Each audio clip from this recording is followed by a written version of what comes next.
How can a company dedicated to helping clients achieve a better work-life balance ensure the same for its own employees?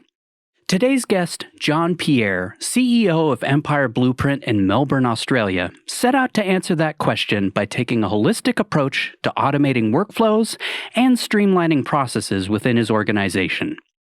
In this episode, we explore how Empire Blueprint leverages Jotform Enterprise to transform data collection, boost operational efficiency, and ultimately make life easier, not only for their clients, but for their team as well.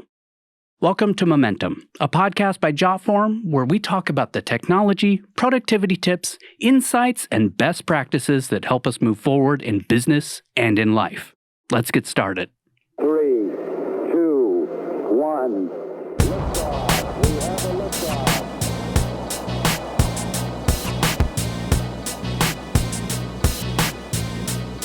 Maintaining momentum.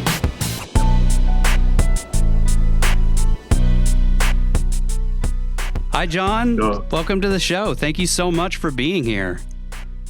Hey, Pat, thanks so much for having me. It's such a pleasure to have you on the show.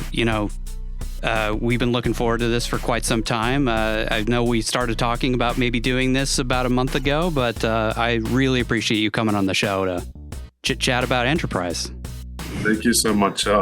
Makes the two of us. We'd also been excited to get on, and then glad that one of us booked it because time just has a way of getting away from one. So we're here. Yeah. We've made it. 100%. Yeah.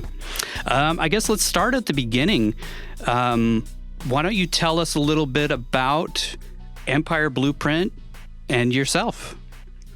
Yeah, sure. Well, I probably should apologize for appearing in a flannel shirt. Empire Blueprint is a digital consulting firm, which I'll get to in a minute, but I'm also a farmer by night. So Empire Blueprint by day, co-founder of that. We're a digital consulting firm. What that really means in plain English is we work with manufacturers and cabinet makers, and we build systems and tools, we train their staff, and we support them to grow and scale. And so I co-founded that 2 years ago, and it's been an awesome experience since. We're currently a team of, I think, 12, almost 13. Somebody else is getting hired in the next few days. And predominantly we're based in Australia, but I was just out in the US 2 months ago because we're launching some products there as well. So that's who we are. And we've really found our niche there in manufacturing, which has been awesome for us. At the beginning we were like, okay, what do we do? We have so much knowledge and there's all these tools. And then we found that this was the people that we could understand and we could relate to. And so I think I'm going to call it like 14 months ago, we fully pivoted to focus on that niche and haven't looked back since. So it's been awesome. Wow. I didn't know that you were so new, just 2 years now. Yeah. That's pretty crazy. Yeah, it feels like it's been a lot longer. I think it had been in my mind for a while, like anything that's good or one that's creative. But from the thought process to the action of doing it, it had taken a while, but it's been 2 years. And next week will be 2 years since we've formally been going. Wow. I think in year one there was three, we joked there was 3.5, so 3 full-timers and a part-timer. And then we've since grown to a team of 12.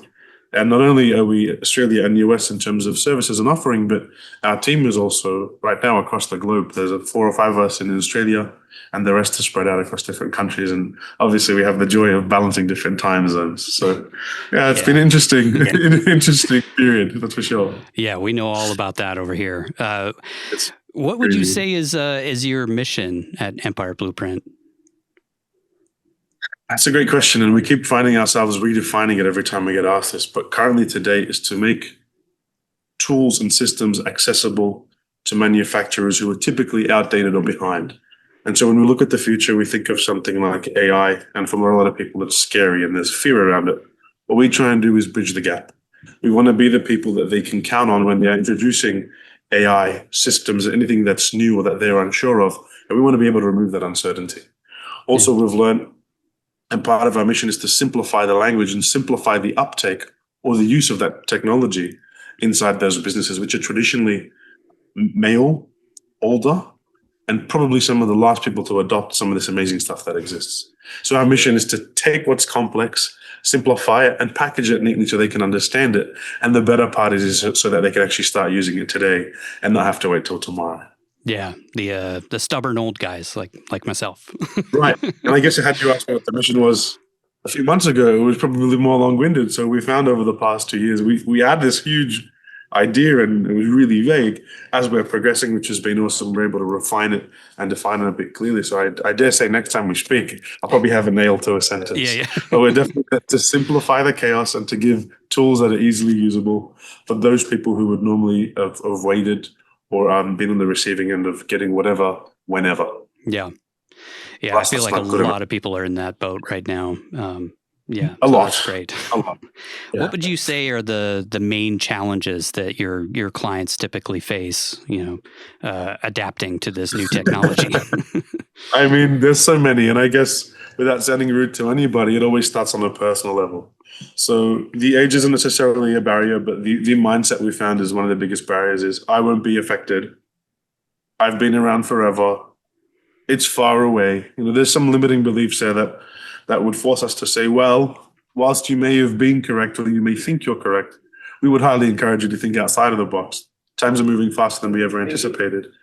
And so some of the problem areas that people know what they should do inherently, I think God created us with this innate ability to understand what we should do, but a lack of either clarity on how to execute or a lack of ability to know how to take that first step. So it's been interesting. It really has been. People know what they should do in their business, but watching them do it, giving them the right tools again, and taking away from the confusion. Because right now, I think we live in a world where information is everywhere. Mm-hmm. And how do you decipher what's just information and what's knowledge? And then once you've got that knowledge, which I think is the highest level of information, how do you then use that in your business and make it actionable? So we find a lot of our clients just almost confused. So in the sea of information, they're lost and drowning, which is ridiculous because there's so much there. But that's precisely the problem. They almost don't know where to begin, and then they don't know who to turn to. Yeah. Trying to find the trees through the forest, as they say. Yeah. So we hope to be a North Star, a guiding light, a beacon that says, "Hey, cut the crap. Don't worry about all the noise. Like here's what you need." And I guess just back speaking to who we do this for, manufacturers and cabinet makers, because we understand them so well, we're able to really communicate with them in their language and meet them at their level, which has been the most amazing thing. Because once again, the tech is so advanced and the tech is so smart and can be so grandiose at the best of times. And you've just got tradesmen who have just made this happen and they've just learned along the way. And the gap in knowledge is massive. So we see ourselves as the people who are responsible for, we have a moral obligation to help them bridge the gap, to be able to connect the systems with the people. Mm-hmm. Yeah, that's amazing. What would you say made you start looking for a more integrated or a holistic solution? What wasn't working for you that made you decide to go in that direction? Okay, so it's probably a three-part question, which I can answer just to give context. So before I got into co-founding a tech startup, I was running the hair and beauty supply shop. For 10 years of my adult life, I was selling hair products to women, and now I'm selling software to men. So that's a cool story in and of itself. But I was really good at being efficient, and I understood what needed to be done. It then happened to be I had retired by 28, lived life on the 100-acre farm that I own, and done nothing for 6 months thinking, I got lucky. Quite quickly, that dream became a nightmare because I was single, young, and alone. And all of a sudden, it was just like, this is horrible. And so a friend calls me out of the blue and says, hey, I know what you've done with your business. It's completely unrelated, but you're an efficient operator. Do you think you could help me? I've got a piece of software. Do you think you could integrate it? I'm like, yeah, no. At the time, I was watching Yellowstone. I started refarming my fence to look like it, and I was getting carried away, built a camping site. And so I stalled. But within 2 months, I obviously say yes. That then led me down a path of understanding the power of software. Now, I'd used it before, but never to that degree. Once I advanced from, that was called the Jobman, the first software that we started working with. Once I got past that first barrier of issues they were facing in project management, I quickly realized that whilst they said that was the issue, it wasn't the issue. It was I'd want to say 2/10, if you will, 20% of the larger problem. And so I think my hand was forced in two ways. A, I had already committed to helping them, and they thought they had a solution, but I was forced to find a more comprehensive solution. And so as I dove deeper into the business, learning an industry to me, which was foreign and new at the time, we're talking now just over 2 years ago, so April 23, I had to find a way to make it work. And I also felt that I was just getting so much incoming data. And I'd just sit there like a barrage of data. And like someone's just shooting me with a bloody fire, trying to drink out of a fire hydrant or a fire hose, I think is the expression. And I had come across our co-founder at the time, Jean-Luc, and he'd used Jotform before and said, hey, I think this is going to be the solution to most of our problems. As we know, there's no silver bullets, but he was right. It helped me solve, I think, 60 of that missing 80%. And since then, we've just not only have we ran with it, but I think we've flown with the software that you've created and with the way that we use it. And that was highlighted by Richard when we first signed up. We were asking questions before we began, which were well ahead of where we were at the time. And so from a trajectory point of view, we've just maintained that. And we've been really, really happy that we've made that decision. We've built a lot of our business, I want to say early days, it's still early days, but a huge part of that business was initially built on and remains built on the Jotform platform and the software. Wow. That's crazy. So did you start with like the free plan and then you slowly worked your way up, or did you go straight to enterprise? I think for 2 days. 2 days. I think for 2 days using the free plan. At the time, I was helping lead another business. I was CEO of another business, which in Australia is NDIS, so healthcare. And I'd signed the two companies up at the same time. That one still uses, like, I think a free plan or the one up from there, because they just do a few forms and it's quite basic. Okay. The second I realized what could be done, I had these epiphanies go off. And I write at the farm where I live. I've got a huge wall, which has now become a whiteboard, but I used to write on the wall. And I was like, finally, I found a solution that can take these questions and problems and statements out of my head, put them somewhere where they can be easily accessible to others. And then I could actually map what to do with the data on the other end. And so, yeah, whilst we started on wherever we started, I think within the week, we'd closed the deal and moved to enterprise. And we haven't even considered to look back since. I don't think it's that we haven't looked back. It hasn't even been a consideration because we have such a heavy and important reliance on what we do with the software. What would you say? Yeah. What would you say was, like, early on was the thing that made you think this is the solution? Like enterprise specifically, what was it about enterprise that made you make the jump from the regular normal plans? I guess, to be honest, obviously there's two things to consider here. One is there's other alternatives. So it wasn't just Jotform. So we did our DD across 3 or 4 that were at that level. And Jean-Luc, and he takes all the credit for that, and rightfully he should. He's the one who settled on this because he'd used it, he'd done his DD and said, this is the one. And then I said, okay, well, now you've got to justify the cost, right? We ran some quick numbers and said, if we don't do this, it was likely to cost us 4 to 6 months extra in development time to get off the ground running. Wow.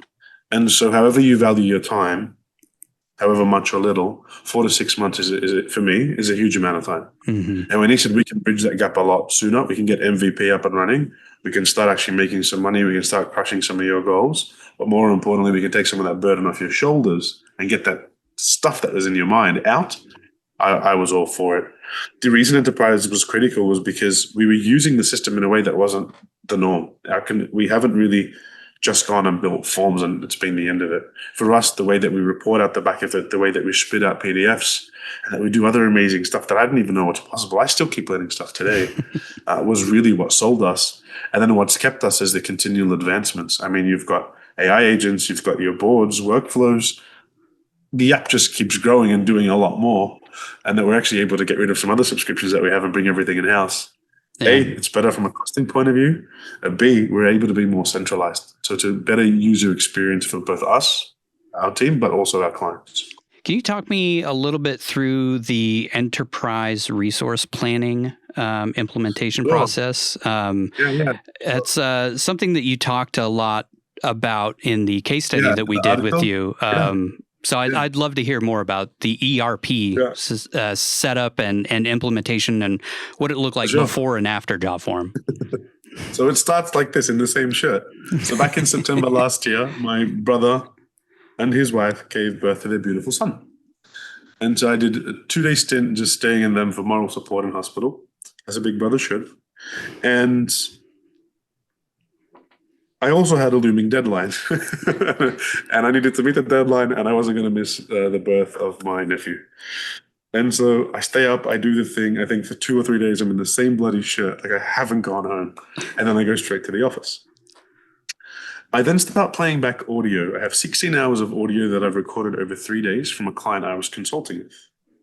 And I think I end up asking between 15 to 1,700 questions. Wow. And well, how do I know this? Because yours truly had to sit there, listen to the audio, and then actually just type out and digest it and figure out what I was trying to say. I was trying to make this repeatable and scalable. And the good news is, since then, thanks to you guys, we have. And I'll get to that in a minute. It's in my head, I'm racking my brain like, this can't be life. It cannot be this hard. There's no way we can scale this. Like, it's too much. And so what I end up doing is realizing that there was a pattern in what I was saying. I've been doing it for a few years now. And then realized that every question I was asking in a Word doc, we'd been using Jotform for smaller things, but never for something of this size. Then I have the epiphany. I'm like, I wonder. And so I start building it out first of all in a Word doc, and that moves to an Excel spreadsheet, which was ridiculous, the biggest one we'd had today. I give that to my tech team, and I'm like, I need you to build this in Jotform. They're like, we can't. We're going to break the system. I'm like, well, it's okay, try.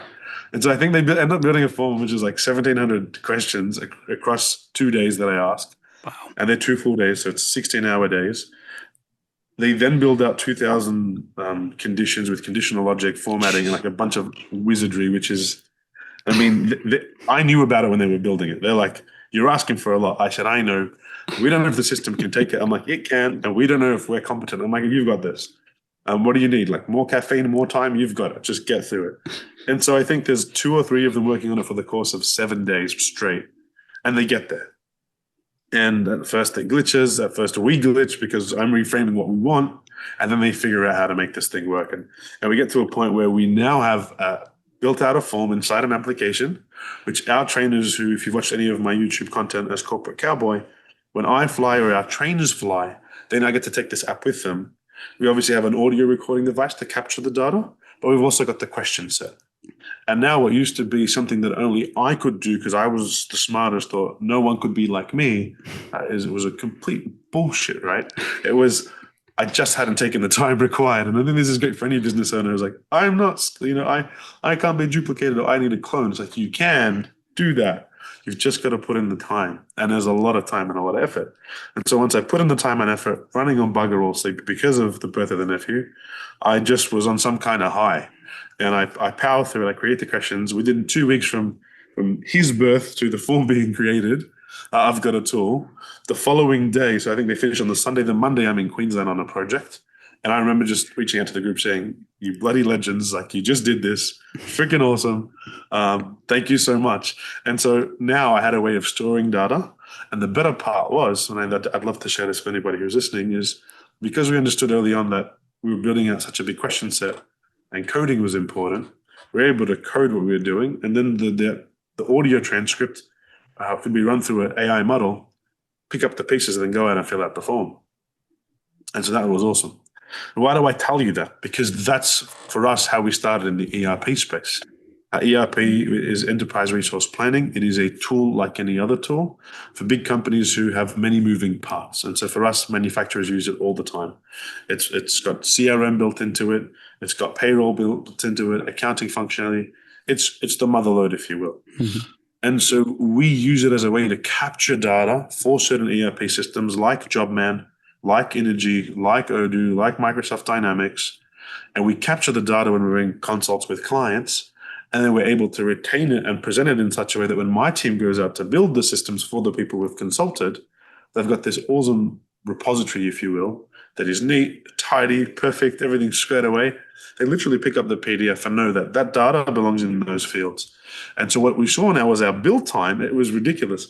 Our build times of system went from 8 to 12 weeks to like, first it went to 6 to 10, and then it went from 4 to 8. And that's huge when you're talking to anyone from an implementation point of view, because that's time saved, that's effort saved, that's headache saved. And for me as the founder, it's phone calls I don't have to get like, hey, what's this? What did you mean when you did this? And now it's scalable. And so I couldn't have done any of that, and my team couldn't have done any of that without Jotform Enterprise. And we couldn't be as good as we are and as powerful as we're becoming as we're growing in the ERP space for manufacturers had we not done it the way that we've done it in Jot. Yeah, wow, that's amazing. 2,000 logic steps. Yeah, I apologize if it was the long way home, but I think it's important to give context. Yeah. Yeah. And by the way, the system handles that. That's the best part. There was times where it was slow, but certain updates have happened. We've also become wiser in how we break and share information. Break up information and share it. And it's really been a powerhouse of its own. I mean, I could see companies solely running their whole enterprise just on Jotform in many ways, especially from a collection point of view. And back to what we were saying, you've got the workflows, the AI agents. Like, God knows what's coming next. It really is becoming a powerhouse, an exciting one, actually. Yeah. Yeah. I'll pass that along to everybody upstairs. Yeah. I guess moving on a little bit to your client side of things, you've built custom apps for your clients using Jotform as well, right? Yeah, we have. Yeah. What do those apps typically do? What do they look like? What's the process of that? So they look prettier than anything I've seen so far. And so what happens is we started building them out as a gift. We wanted to get our repetitions in. We wanted to see how far could we push for the subscription we're paying and what could we achieve out of it. And boy, oh boy, did we meet that criteria. So you go from creating forms and just sending people links to putting them inside an app, which is a pretty user interface. Then we kind of leveled up on. We're like, okay, so now I can get them capturing all the data they need to capture. But the system that we were creating for them, which at the time was solely Jobman in the ERP space, they still had to go into the browser and find it. We said, well, we can just embed that in the app. So we did. And then I said, wait a minute, I'm traveling the world, telling the world what I do for Empire Blueprint, who I am and where we're going. And I've got a YouTube channel, and so does Empire Blueprint. So why isn't that on the app? And so we start thinking, okay, the app now on their phone, see if I can find you one, is the central piece of their world. I mean, there is no world outside of it. I mean, we're so proud of it because what it now did was take data collection and answering basic boring questions into the palm of a user who for us would be on the factory floor in real time. So for us, it's a lot of iPads in the workplace or tablets. And you've just got these men who are just walking around saying, this is so bloody easy, like as if we didn't have this all along. And that is all credit to the software, but also to the team internally who said, wait, we can still one up what we've done. And I repeat, in the early days, we were just gifting these apps. So we were just saying, let's build it and try. Mm-hmm. They've become such a hit, they've become a sellable item for us. Wow. And so we've got predefined apps that a client can take and say, I want my business to look and operate in that world, to look like that. It's been a game changer because you're just putting what you need where you need it, but in people's hands. Like this is the end goal, I think, of any business, especially as we head into the future. Yeah, that's so cool to hear. And also add all levels of staff, may I add. Mm-hmm. From management and founders and directors through to factory workers and then even field workers and on-site installers. We've never really seen such a collaboration, if you will, or a centralization of data in one place, especially in the industry that we service. Yeah, that's amazing to hear. So you built that all completely from scratch using Jotform. I can take no credit for it. I sat there and saying, can we do this? That's not good enough. Can you fix that? Jean-Luc heads the team and the division who build apps. All credit to them. They are a powerhouse of their own. They simply operate in the world of app creation and process enhancement. That is all they do. We've got staff and teams dedicated just to make that happen. Yeah, you can take credit. You just, I told them what to do. I told them it was my bright idea. Yeah. I know they came up with the idea and I was just able to relate back what the clients wanted in the field as I was traveling and getting the real life experience. And then really simplifying the language just to make sure that it made sense. Again, bridging the gap. All that we aim to do is bridge the gap between AI, the future, and manufacturers. Mm-hmm. And you're able to change that as you go along and try and figure out new ways of making it better, more streamlined. Sure. There's no two apps that have stayed the same for any one client. Every time we get new information, we've gone through and done an update. We now have a monthly update that happens for anybody who's interested. Once they've taken the app, it's like, okay, here's what it costs the app, and here's what you can have. And we do our monthly updates and minor changes. It's been a hit. It's been an awesome hit, really. Yeah, that's so cool. Switching gears a little bit, I know you're using Jotform Enterprise for HR and onboarding as well. Is that on your side of things or on the client side of things? Well, it's twofold. The answer is both. It started with us. It always starts with us, is how do we become the best business that we can be? How do we become profitable, scalable? How do we have better people? How do we maintain and acquire the talent? And so everything I think in business is people. So much so that we believe God didn't create people for systems, and that's why we build systems for people. That's our ethos, if you will, to that degree. And so with people at the center of everything that we do, it only made sense to try and refine the process of our own HR. Because as we were progressing on our journey, and as we are, we're starting to get a lot better talent. It's like, well, this is awesome. We didn't expect we'd have these kind of people coming on board this early. It's been amazing for us. And as a human, it's been quite surreal, if I can be honest. What that meant was now they were demanding more. And we now needed to up our game. And so when I sat with Jean-Luc, I said, hey, we need to fix something. He goes, I know what to do. We sat there for 2 days at the farm on that big whiteboard, which has now taken over my dining room, and wrote down almost every question that we asked that is getting us a result, and what we needed to ask, what we didn't. I think we built 50 to 60 forms off the back of our HR process through our 7 stages. Wow. Jean-Luc and the team went and put that into our internal app and then an onboarding app. If you're the applicant, when you sign up with EB, when you inquire to work with us, it takes you down the whole process. That process is purely guided through Jotform.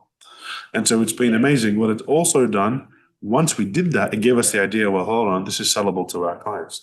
We've just solved a problem, and here's a solution was born. And so the HR app was born for manufacturers, whereby they can onboard staff, train staff, manage staff, really performance management, and then when they need to, if they need to leave, and everything else in between. So it's been awesome. Wow. Did the app start out that way too? Like you built your own internal app for Empire Blueprint? Everything has. Wow. Everything has. Everything was just, you've built so many great forms, team, but like I'm busy and I'm foolish at the best of times. Where the hell do I find this thing? Okay, you've sent me a link somewhere. I don't want links on links. Like, can you give me a user link? Something I want easier. I want better. I want faster and simpler.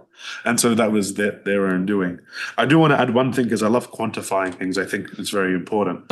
We saw on average our clients who are the cabinet makers in Australia. When I say clients, this is the demographic we were targeting initially with the app, would take between 22 to about 29 hours to onboard. Wow. We did multiple case studies, and we had, everyone knows there's paper like that, and signatures upon signatures and repetition of data. By the time we were done, the average report time on how what that 22 to 29 became was 1.5 to 3 hours. Jeez. And I mean, it's at that stage where we're like, holy smokes, like this is something else. We'd done it internally. I knew how much time it saved me.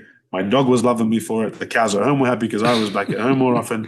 But I'd never seen it in a client environment, so much so that after doing it for the first client, I get a call out of the blue 6 months later. So we do the project and we walk, support's done, we're all done. I get a call and she says, I'm pregnant. I said, okay. She said, thanks to you, it's been 6 years working at my husband's business. I've been trying to get out, can't get out. I'm in HR, I'm in admin, I'm in accounts, I'm at everything and nothing kind of role, which is the most important ones, by the way. And everyone's got someone who does that. So the time was absolutely killing her. And then the stress and the toll on her body had obviously had an impact because she was always stressed about her business and her husband. And like any good people do, they try and do their best for their business and for their team. So after us, within that 6 month period, she called and said, I'm not saying that this is the reason why, but I dare say that because I've got time back and because I'm not as stressed because things can now run without me because of what you and the team have built. Thank you, Empire Blueprint. Thanks to you guys, I'm now pregnant and I'm expecting a baby boy. Wow. And, you hear stories of people like starting out to do good and to like do something nice and say, we care for money and we care for business, but we care about people. You hear that. But very rare is it to get a true story where someone says, thank you, it took the time out of their day. And then to go on and say, because of you and the work that you did, you gave me my life back. And so once we heard that, again, I speak about, we feel like we have a moral obligation to bridge the gap because there is so much things out there available. And there's such a great group of people who know they exist. They just don't know where to start. And so when you tell me what is our mission, I can't say that at the start. It's to help families stay together or get together or grow. It sounds a bit odd. But at the end, I know underpinning all of this is giving people time back to do what God created them to do. And that is to be together with those that they love. Not to be at work. Of course, we must work hard, but not ridiculously hard and all the time. This is not how we were created as humans. And so fundamentally, everything we do is not only is it saving time, does this give the person back life? Does it give them back time that is valuable? And if the answer is yes, we put all our effort into making that happen. Yeah. And since then, we've had so many case studies come out and say, with the time you've saved me, my kids are now saying, Daddy, I'm home. I mean, the pregnancy one was the first one, and so it will forever stick with me. But wives who called and said, well, thanks to you, he's finally home for dinner. This guy hadn't been home for 10 years. So we didn't do anything. No, you did. What did we do? You just took away the burden of his daily things. He still works just as hard. He still does lots of hours. But you've now given him, and I think to anybody watching this, I really want you to hear this, Empire Blueprint has given him the option, whereas before he had no option. As business owners, we can tend to put ourselves in a position where you just got to work to feed the beast. And then, therefore, you become a slave to it. Empire Blueprint with Jotform gives people the option to have their life back. Then it's their choice as to what they do with it. Yeah. They want to be home, great. They want to golf, great. That's amazing. And for some, they say, we don't want to be home with a nagging partner. We'd rather stay at work. And we say, sure, we've given you the option. And so that's what we do, right? We build tools and give them the option to have their time back and do with it whatever they please. Yeah. Yeah, literally changing lives. That's amazing. That's an incredible story. It sounds good to say it out loud without context. So I'm always hesitant. Yeah. Everyone's on a mission to make the world better, but I don't want to sound fluffy, but definitely we have and we are. And we do that by using tools and just speaking the language of people and simplifying as much as we can along the way. Yeah. I love that soundbite of, we build don't build people for systems, build systems for people. So it took me a while to get it right, but we believe God didn't create people for systems, so we build systems for real people.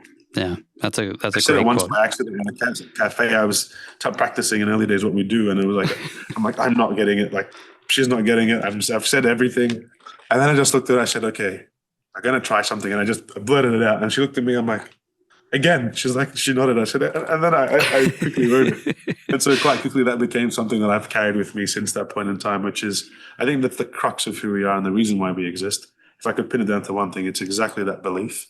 And then from there, everything is based around the people first. Mm-hmm. And it's just beautiful what you can create when you have the user experience in mind. Yeah. Our core value is prioritizing people. Everything else is second. Yeah, that's a great motto. Yeah, you got to trademark that. Yeah, I think I'm going to have to. Yeah. That's great. Going back to kind of the more mundane stuff, but like yes. You also use the e-signature side of Jotform for a lot of different things, right? Jotform Sign. Do you mind walking us through what that process is like? I guess it's a really straightforward answer. We were using DocuSign. Mm-hmm. Didn't pay the additional subscription. Jotform came up with Sign. It was a no-brainer. We're already paying one subscription. Most of our world is there. We were raising our scope of works through Jotform. So it made sense to keep it in the same environment anyway.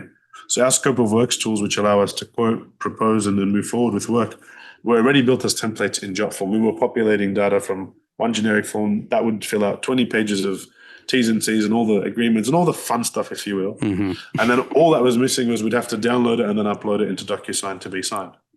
So it was just, it wasn't even a thought processes. They've come up with it. Great, cancel that one, move everything there. Yeah. It's fast, it's easy, and it's once again I speak back to being centralized. Yeah, having it all under one roof really makes a difference. We then started teaching our clients on how to do that. So when they were sending out things for their clients, if they were designing kitchens, a bathroom, if they were building out beautiful bedrooms and furniture in hotels, this is who our clients are and what they service. Mm-hmm. New homes, apartments, hotels, and anything in between, anything you can think of, anything that you probably touch, but think of really common areas, so kitchen and bathroom. They're able to get sign-offs way quicker, way easier through Jotform Sign. So it just sped up the whole process for us and for the clients at the service. Yeah. DocuSign's awesome, and so is any other signing thing. We've gone through a few there. I think that I don't want to be saying anything wrong about them. They're awesome and great. But when Jotform came up with it, it's just like, why do we need two of it, Reminds me of the girl on the tacos. I'd like, can't we have both, soft or hard taco? We only need one thing. And so I think they asked me, and I did this. So it was a no-brainer. Just makes sense, yeah. It made sense. It made sense. It made dollars. So we got to save some money as well. Yeah, for sure. Yeah, that's kind of the name of the game. You were talking at the beginning of clients who have just tons and tons of backlogs of data and maybe older clients who are kind of rooting through that sea of data. Can you kind of talk about how you're able to use Jotform Enterprise to kind of bring all of that data under one roof and kind of consolidate everything and automate it? Yes, so we use Jotform heavily for data collection. What we're now working on outside of Jotform is our own tool. We're currently creating our own software, which will be dashboards. And what that allows us to do is to visualize all the data that has been received through Jotform. We bring it into the Jotform world, we package it the way we need it, and then we go and visualize it elsewhere. What that's done is anything that was paper is now being once off. Normally they would scan it and file it. We said, whoa boy. It's the language I use. I'm allowed to, right? I live on a farm, so that's okay. So I could go from the barnyard to the boardroom and I'd probably still use the same language. What in the world are you doing? Whoa, stop. There's got to be a better way. How about you went to the data in here once and you never have to worry about the filing cabinet again? And so for a lot of these businesses, we've been able to pretty much eliminate the filing cabinet, but just keep it there as like a relic. It's almost become an empty. It's there, but empty. We then take the data that was once on pen and paper. Somebody internally has the crappy job, if you will, because it's a job that needs to be done of uploading the data into a form, into a tool, into an app that is then housed inside the team environment. In the way we build, we create the different teams for our different clients. It is then filtered the way that we need it. And now we're currently working on outside of Jotform, which we're proud of, which is a creation of our own. From a visualization point of view, so if you've reported on metrics and numbers, we're now able to tell you, for example, how many people did you hire? How long were they in the hiring process for? What is their median age? What is their skill set? What did they study? And we're able to start taking those predefined questions, and that's all because we've understood the challenge at hand. Ask the bloody right question. I mean, ask it well, thoroughly. Figure out how they're going to get the answer, and then map that data back to somewhere where anybody who needs to see it can see it. So now we've got worlds where our clients can log on and they can see from the onboarding process, they're able to as a manager, it populates a different screen, which is a live dashboard. How many candidates are going through, age, sex, studies, qualifications, and you don't have to go back and filter through each one. So it's become an absolute powerhouse for how we collect and store data. Yeah. I remember huge. I was reading in your case study that that you had turned some $5 to $10 million companies into structured businesses, and by being able to take all that data and kind of centralize it into one hub. Can you kind of maybe share with us a success story that comes to mind? I won't name names, but there was a company that was at, I think it was like $9 million and making it 5%. And our average client sits between $5 to $25 million in Australia, New Zealand, America, Canada, and that's in manufacturing. But if we would niche down one more time, we'd say cabinet making and what you'd call joinery or millwork. Mm-hmm. And so this company was on 9 to 10 mil. There was that's where they were. We didn't get involved to help increase their top line. They were fine with that. They were already at capacity. The issue was they were only earning 5%. Their bottom line just absolutely just sucked. I mean, that's me being polite. Mm-hmm. The reason was they had too many people doing the same thing because they could never get it right the first time. So after we entered, I think we were on that contract for 12 months. We end up seeing that 5% over time, and it's not all due to us, but we would take a huge portion of the credit. I think it shifts from 5 to 13%. Wow. And what it really looks like is this. It's very simple. Is if you don't know what you're doing, you need more bodies to do it, and it's going to take longer. Once we got in, equipped with with our knowledge of the industry and the tool, we said, wait a minute. So we'd sit there, we'd workflow what they were doing. We'd then go off and build the form. The form would actually mirror their current process. Now, instead of needing 3 people, they needed 1. So the other 2 were either reskilled or said, well, we needed a reason. You weren't performing anyway. So it moved on. Overdoing that for 12 months and storing that data how it could be used and not having to ask the admin lady, where's that again? And then there's half an hour lost. The time lost was a huge contributor to that additional 8%, but also the time saved in not having to go and find what was already at your fingertips because you don't know where the hell you buried it. Two, and then there's a third thing, I apologize. Now, because what you were doing, you were able to start repeating the process. This is what they'd gone on every time they were doing the same thing, like hiring, for example, or a quality control on a kitchen they've just built which had a defect. Every time someone's scratching his head, yeah, not sure what happened, why. And it's just, bloody hell. How can you not know what you're doing? Like, you've been doing this thing for 10 years. There was no formal way of documenting the process. Enter Empire Blueprint, all of a sudden, I'm like, what are you doing? Like, you know what you're doing. Why is anyone writing this down? So we first workflow the process. We then go out, we build out forms to capture data. We then build out apps to give them back to say, when you do that QC, can you just take a few pictures? Because the app allows you to do that. Can you take a few pictures? And if it's wrong, can you draw a red circle and say, this is why it's wrong and who did it? All of a sudden, you had a business that was cohesive. You no longer had to run between departments to get across one message. You could just hit submit and bang, whoever needs to get an email was notified. And so it was like wizardry for them. And like, that's the ultimate AI for a lot of our clients. We're like, that's nothing. Like, it hasn't even started. But like, how do people want to go paperless, all right, when they're still using pens? And so for us, it was, give me the pen, I'll give you an iPad. Okay. And so it started like, JL wrote an article about going penless before you go paperless. Because it's a lot of it, as I said, is the mindset and the thought process. So how we've helped them is we've given them structure where they had none. We've given them a format when they had none. They knew everything in their head, but they could tell you nothing on paper. Everything lived inside someone's head. And if somebody got old and retired or somebody was fired, it was the end of the world. You had to go through that whole 2-year learning curve again. And all of a sudden, not only HR or onboarding, but training was a real cost to the business. So once you start removing these things, because we ended up developing a training system for them. We put it inside an app. We put YouTube videos inside the app. We put in forms. We put in widgets. Like, it was comprehensive. There was assessments. They couldn't believe that that was the same business. We said, we haven't done anything new. We've just taken what you've done and put it in a way that's easily consumed by your staff. And the uptake was ridiculous. So again, over the course of that time, the idea for us wasn't to increase sales. Our marketing team wasn't involved on this build. It was our process enhancement team and our workflow development team. We got together and collaborated internally. I would go out with one of the juniors and consult. We'd find out what they were doing right, come back and I'd say to the team, I need you to build X, Y, and Z. They'd build it, and we did the iteration for 12 months. You saw a client who'd worked for 30 years at $9 million, earning 5%, move up within that 12-month period up to 13. They couldn't believe it. Yeah. And because people think to make more money, they've got to sell more. It's like, you've got holes in your pockets. How about you plug them first before you go and get more? And so that was our philosophy, and it still remains that way, is fix the problems first, nail it, then scale. I think a lot of people just want to grow. It's just like, what are you doing? There's so much more work and you're only getting a little bit. How about you fix what God's given you already, make sure those problems don't exist, and then you can scale to the moon. Yeah. And that's what we do all day, every day.